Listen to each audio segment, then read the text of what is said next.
Important to remember here first that look, India's economy is outperforming at the moment. Of course, global economies and this challenge, like you said, has been flagged off in the economic survey and is crucial to watch out for. But the fact of the matter is that the economic survey clearly highlighting that look, India's economy is outperforming.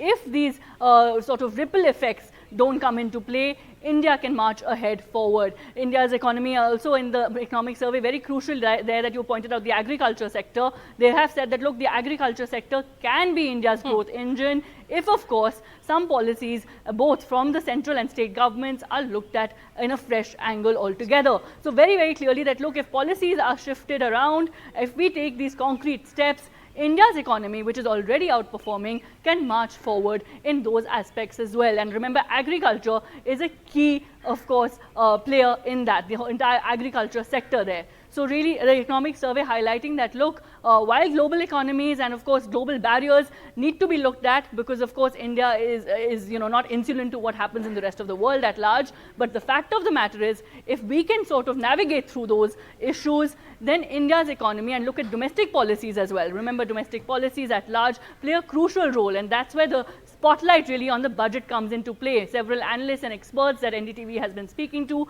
have really their eyes and their spotlight on what happens for India's rural economy come tomorrow.